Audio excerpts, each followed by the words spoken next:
What is up, everyone? JD here. I hope you're doing well today. Today we're going to be jumping into my Quiet Carry Drift LC. Let's go ahead and get into it.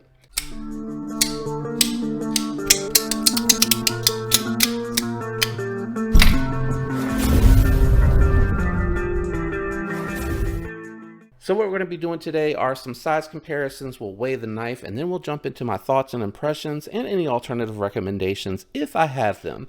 So let me go ahead and start with the comparison knives. First, we're going to start with the budget realm and bring out the CJRB Echo, one of my favorite budget knives of the year, really coming in and knocking some serious contenders right out of the contending. This one here is on fire. I love this model. We also have the Sencut Serene button lock. Really like this one, and as you can see, this is definitely more a medium to medium large knife. I consider the Echo medium, and you can see just a little bit more girthy and a tiny bit more length than what you're seeing on that Echo, but not quite as large as the Serene. So we'll go ahead and get the Serene out of here, and then we'll go ahead and bring out the Demko AD 20.5, again a medium knife, and as you can see, the LC is definitely a little bit bigger. And then we'll go ahead and bring out the Shaman, which is just going to be ever so slightly larger, both on the blade length, and then, hold on,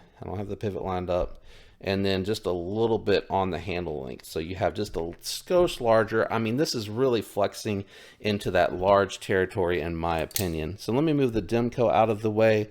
We'll go ahead and bring out the Benchmade Bug Out. And you can see the bug out is a little bit smaller. And then I think the Ferrum Forge, is going to be comparable to the size of the Drift LC. Yeah, I feel like those are pretty even. I don't think that the angle is throwing it off too much. Let me move the bug out of the way. If you have a Quiet Carry 9, I wanted to bring that out here as a comparison as well. You can see that the Quiet Carry Drift LC, just a tiny bit bigger.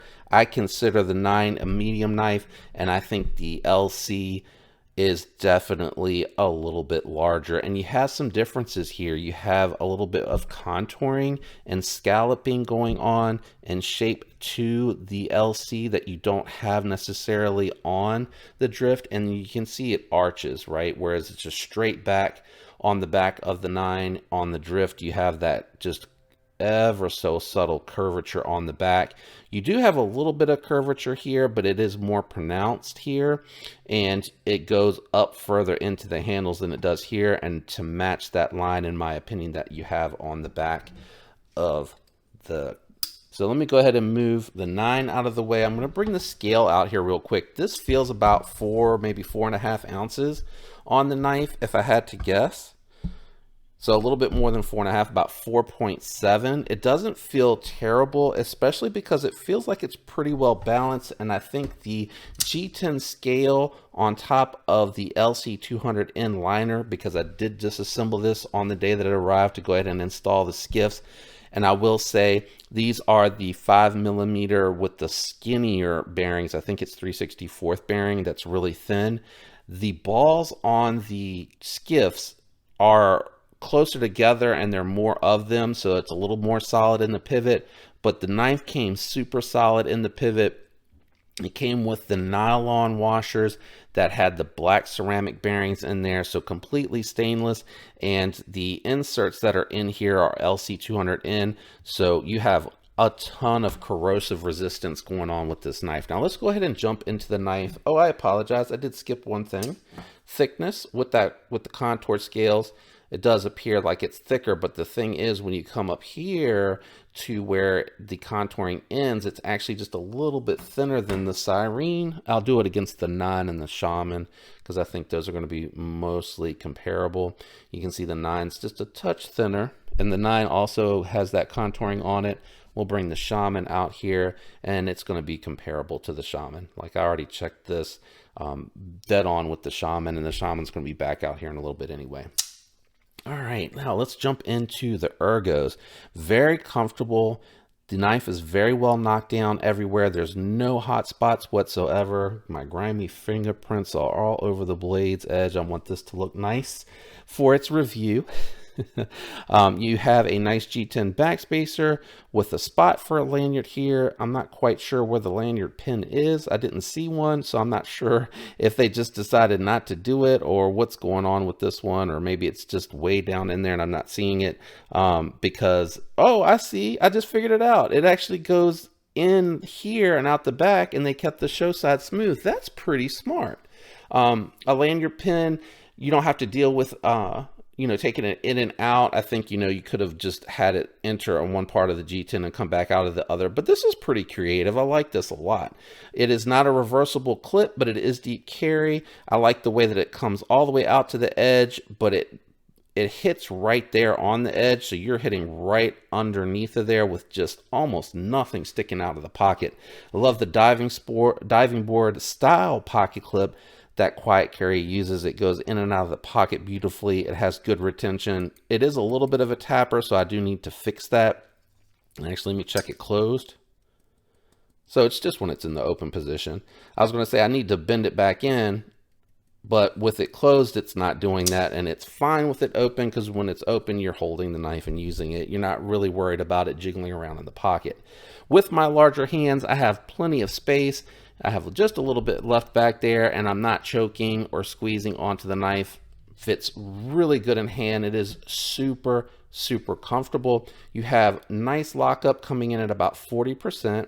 You have good access to the lock bar, very easy to get in there. It falls to the nail without hitting the blade. So this little part here is what I'm finding hits on the tip of the finger when it's coming down. So the blade's not actually landing on the finger. And as you can see, this is still breaking in for sure. It was falling by itself out of the box. And here it's just been a matter of me trying to find the tuning to let it fall completely shut. I was struggling between the tune and trying to get it centered, and I know that it probably doesn't look it because you see the lighter color on the titanium scale and the G10 or the G-Mascus or whatever you want to call that. It makes it a little hard to tell, but I'm telling you, if it's not dead center, it is just ever so slightly off. I'll try to back up a little bit and see if that helps any. Now, access to the opening hole is good for thumb flicking and reverse flicking. It works really good left-handed for me. No issues getting in there with my larger hands to deploy it, so that is good. And I'm able to reverse flick it, but I have a little bit of finger on the lock bar, so I do notice that strengthens the detent, so I got to kind of hold it with a slightly loose grip, which I'm able to do because this G10 is really aggressive and it is very grippy. I almost think it's actually better left-handed to use it because you have all that gripping in hand. Now you do have texturing here on the back. It is a little hard to see, but there's some micro milling going on the titanium and the stone wash, so it has like a tacky feel to it. And even with just grabbing it and having the fingertips on it, you got good grip. So this is very confident in the hand when I'm using it to cut. It came with a fantastic finish on the blade, nicely rounded, no sharp spots. Good jimping. I wish it would go out just a touch further, but I think because it goes right over the opening hole, it's not in a bad position. I would have loved it to go like halfway of the blade so that when you're doing detailed work, it works good. But it's still good enough because it is still catching a little bit of the thumb and giving you the grip. The edge on the blade, really good, nice and slicey. I have tested it a little bit. All right, sorry about that. I forgot I didn't have any out here, but you can see it's still really, really good. I've broke down a box. I didn't really push the knife to the edge because I had the 9. I was really familiar with how the knife felt and how it was going to perform. And I felt like spending just, about 3 or 4 days with it was good enough. Quiet Carry and that Taiwan plant that they use is really good. I don't think I've ever heard of anyone having issues with any of the stuff that comes from Quiet Carry. I really like the brand a lot. Now let's talk about price point before we jump into anything else. This knife is coming in just under $300. Now, it is not a Chinese made knife.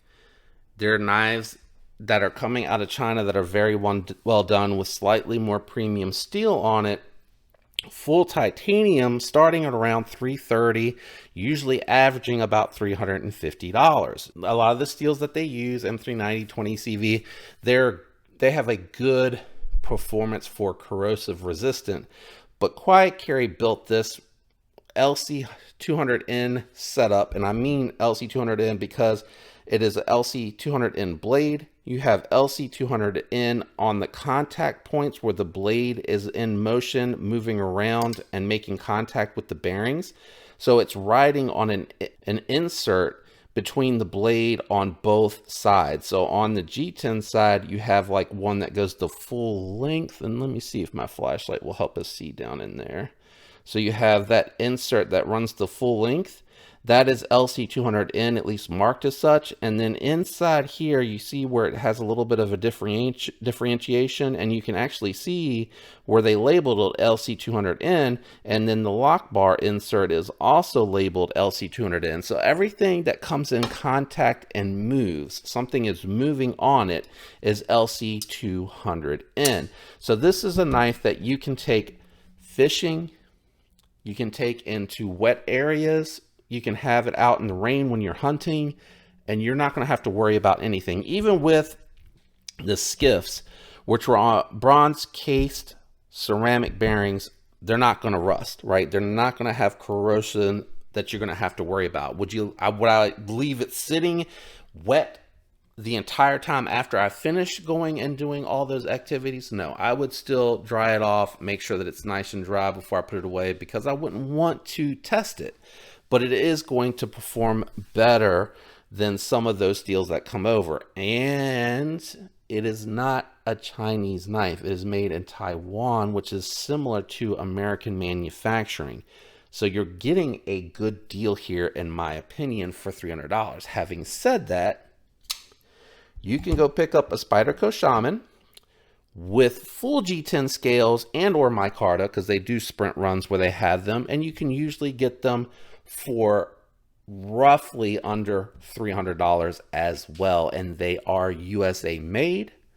Their edges and heat treats are going to be top of the game, and again, you're going to get that compression lock, which is ambidextrous. So you could find something that is super corrosive resistant from Spyderco if you wanted a larger knife and you wanted something USA made, and that are pretty often in stock. I see all the time where things are coming in stock, even if you're getting the S30V variant, which is going to have phenomenal edge retention. It is going to be very corrosive resistant. It is going to be very tough, and they're riding on phosphor bronze washers, which means you're not going to have to worry about the pivot corroding out, because that is a corrosive resistant material that they're using, and it's going to resist dirt and debris better. So really compelling option for around that same price point. Now, it's not the LC200N, I know that, but Spyderco does run different variants where you can find the type of steel that you're looking for. The problem with that,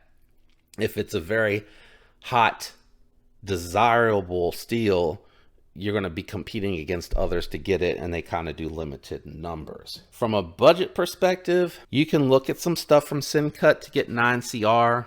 You can get it for under $50, but it's not going to compare, in my opinion, to the performance that you're going to get from this knife. I do recommend this knife. I picked this knife up with my own money because I was very interested in owning this particular model. It is large hand friendly. It is a shape and design that I like very much. It's a very friendly carry for every day. I really love this. I am reaching out to some folks about potentially changing the show side scale, but for a work knife, I really like this scale. I like this steel. I think both are going to perform extremely well, and I'm very confident that the knife has been heat treated properly and is dialed and tuned and built extremely well. So I will do long-term update. I know I installed the skiffs, but I will do a disassembly. It's super easy. It's 3 screws, all T8, pops right out. Again, 5mm. I think it's the 364. Future me, please make sure that you've thrown that up on the screen in case no one wants to wait for the disassembly of this to know which skiffs to throw in it. But I think today, and I believe they already sold out, they dropped the black G10 variant. I'm pretty sure it went like hotcakes, because when I checked in, there were people in the comments saying I've been refreshing vigorously and there's nothing there, and you know, it sold out quickly. When I went and got the blue G10 one, they released it in the evening, and it hung around for a little bit because I kept refreshing to check and it was still there. And I think after the 4th or 5th time, I just moved on because it had been about a half hour. So quickly, but not breakneck speed to where you couldn't grab one of these if you wanted to. I really like the opening hole on this. I kind of wish that the 9 had that, but I don't know if the hole would have worked as well on the 9 as it does on this one. But this is extremely well built, great looking knife. What do you think? That's what I would like to know. Let me down in the comments what you're thinking about the Drift Large or Drift LC. Do you like it? Don't you like it? Thoughts on the price? Is it fair? Isn't it fair? What do you think about this being on the wash bearings versus the smaller one being on the washers? Good move, bad move? Again, it was the it's nylon, but it's the really good strong nylon with the ceramic bearings in there, and it came with a little bit of grease instead of oil, so I don't think it would have broken down in the wet anyway. Really like this model, easy recommendation. I hope you enjoyed it. Shout out to everyone out there that leaves the likes, the comments, and is subscribed. I love you guys. I appreciate the support, and I hope you have a fantastic week. Until next time, peace.